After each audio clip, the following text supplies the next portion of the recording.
You can earn six figures, own a home, and still not be able to retire. Kel stares at retirement calculator showing red numbers. That's not a scare tactic. It's math. And if you're over 40, the math is working against you in ways most people don't calculate until it's significantly harder to fix. This isn't about lifestyle inflation or buying too many lattes. It's about something far more structural. Calendar pages flip rapidly from age 40 to 65. Most people in their 40s are finally stable. Career is solid. Mortgage is manageable. Kids are in school. Income is the highest it's ever been. But retirement savings? Still catching up from the years when life was expensive and unpredictable. The 20s were about figuring out your career. The 30s were about raising kids and buying a house. And suddenly, you're 42. And the retirement account that should have decades of growth behind it has maybe 5 or 6 years of inconsistent contributions. Bank account balance grows slowly, while expense chart stays high. The plan is always the same. I'll get serious about it soon. I've got time. Except the timeline is shorter than it feels. If you started seriously saving at 40, here's what happens next. Kel raises one eyebrow. It's not that saving consistently doesn't work. It's that it doesn't work the same way. The issue isn't discipline. It's timeline compression. Two side-by-side graphs. Age 25 start versus age 40 start. Retirement difficulty after 40 isn't about laziness. It's about losing the most powerful variable in wealth building. Time. Compounding rewards duration more than intensity. Start at 25, invest modestly, and the money has 40 years to multiply. Start at 40, and you've got 25 years, maybe less if you want to retire before 70. Compounding curve grows exponentially on left, linearly on right. That's a 15-year difference, but it's not a 15-year loss. It's a multi-decade compounding loss. The money you invest at 25 doesn't just sit there for 40 years. It grows. Then that growth grows. Then that growth's growth grows. By 40, you've already missed the first wave. And that first wave does most of the heavy lifting. Wave visual showing missed growth period. Here's the number most people never calculate. To retire with the same nest egg as someone who started at 25, a 40-year-old needs to save roughly double the monthly amount, not 15% more. Double. Numbers appear. $500 per month at 25 versus $1,100 per month at 40. And that assumes identical market returns, no major disruptions, and perfect consistency for the next 25 years. Most people can't double their savings rate overnight. Mortgage, kids, aging parents, rising insurance costs. The expenses don't disappear just because you're behind. If anything, they get more complex. Expense pie chart highlights mortgage, healthcare, education. So the gap widens quietly. You're earning more than ever, but the percentage going to retirement stays flat or grows slower than it should. Now, here's where it gets uncomfortable. Even if you do start aggressively saving at 40, there's another pressure most people underestimate. Inflation and longevity. Kel looks at two clocks ticking at different speeds. Retirement used to mean 10 to 15 years of post-work life. Now it's 25 to 30 years. You're not just funding a decade, you're funding what might be a third of your entire life. And inflation doesn't stop when you retire. Price tags increase year over year. A comfortable retirement today might cost $50,000 a year. In 25 years, that same lifestyle could cost $80,000 or more, depending on how inflation behaves. Which means the target isn't static. It's moving. And if you started late, you're chasing a number that keeps getting bigger while your compounding window stays fixed. Target number keeps rising while timeline bar stays same length. Most retirement calculators assume 3% inflation, but healthcare inflation runs closer to 5% or 6%. Housing costs. in many areas have outpaced general inflation for years. So when you plug in your retirement needs, you're often underestimating what your actual life will cost 2 or 3 decades from now. This is where the real math hits. Let's say you're 45. You've got $150,000 saved. You're contributing $1,000 a month. Consistent, responsible, sounds solid. But if you need $1.5 million to retire at 65, and that's a mid-range estimate for a middle-class retirement, you're looking at a $1.35 million gap. Gap visualization expands between current savings and target.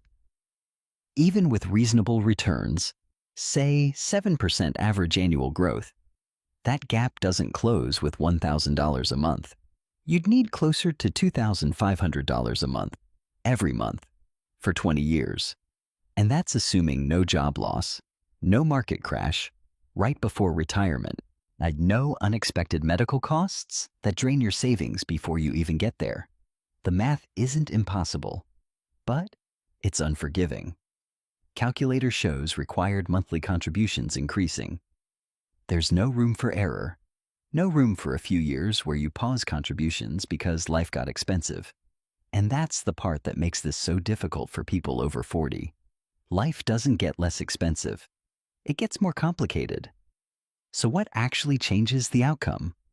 There's one overlooked lever after 40 that most people dismiss too quickly. Income expansion. Kell gestures toward income stream visual. Cutting expenses helps. Optimizing your 401k helps. Rebalancing your portfolio helps. But increasing what you earn, even moderately, creates more room to save without compressing your current life into deprivation mode. A side project, and a strategic job move, a skill that opens consulting work, freelancing in an area you already know well. It doesn't have to be dramatic. An extra $800 a month redirected to retirement over 20 years makes a measurable difference. And it doesn't require the same lifestyle sacrifice that cutting $800 from your budget would. Income stream splits into living expenses and retirement contributions. This isn't about hustling yourself into burnout. It's about recognizing that when the math is this tight, earning more is often easier than spending less, especially when you're already living a relatively modest life. The second lever, contribution acceleration. If you're over 50, you're allowed to contribute more to retirement accounts. Catch-up contributions exist specifically for this situation. For a 401k, and that's an extra $7,500 a year on top of the standard limit.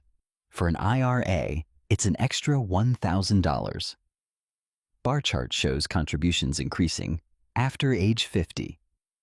It's not enough on its own, but combined with income expansion and consistent base contributions, it closes part of the gap. The key is treating catch-up contributions as mandatory, not optional. If you're behind, those EY limits aren't a nice-to-have. They're structural. Third lever, asset allocation adjustment. This one's tricky. The old rule was to get more conservative as you age. Bonds over stocks, stability over growth. But if you're behind, you might need more growth exposure than traditional advice suggests. At least in the earlier part of your catch-up window, that comes with risk. But staying too conservative when you're underfunded also carries risk. Number the risk of running out of money. Balance scale tips between growth and safety. The strategy isn't reckless, it's calculated. You're not gambling. You're acknowledging that the math requires a different assign approach when the timeline is compressed. You can't afford to play it too safe if safe means you end up $400,000 short. But you also can't afford to take unnecessary risks with money you'll need in 15 years. It's a narrow path, and it requires more active management than the set it and forget it approach that works when you start early. Kell navigates between two cliff edges on a narrow path. Here's the complication most people don't plan for. Even if you save aggressively and hit your number, there's something called sequence risk. Kel looks concerned at market chart. If the market crashes in the first few years of your retirement, and your portfolio takes a hit right when you start withdrawing from it, you're selling assets at a loss to cover living expenses. That reduces the base amount that can recover when the market rebounds. It's the reverse of compounding. Losses early in retirement hurt more than losses early in your career. Graph shows portfolio declining sharply in early retirement years. When you're 30 and the market drops 20%, you keep contributing and buy assets on sale. When you're 67 and the market drops 20%, you're withdrawing money to live, which locks in losses. A market crash at the wrong time can derail a retirement plan that looked solid on paper. Then there's healthcare. Medicare doesn't start until 65. If you retire at 62, you're covering your own insurance for 3 years, and it's expensive. Even after 65, Medicare doesn't cover everything. Long-term care isn't included. Dental isn't included. Vision isn't included.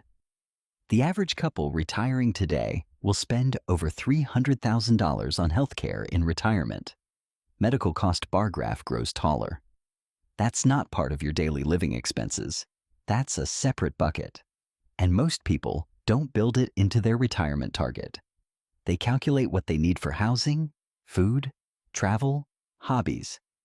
But healthcare is its own category, and it's one of the fastest growing expenses in retirement.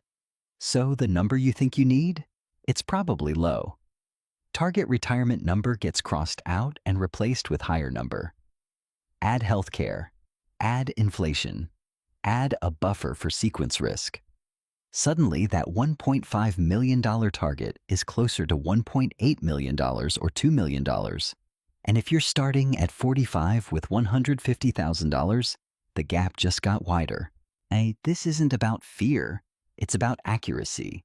Retirement after 40 is harder than it used to be, not because people are less responsible, not because they're bad with money.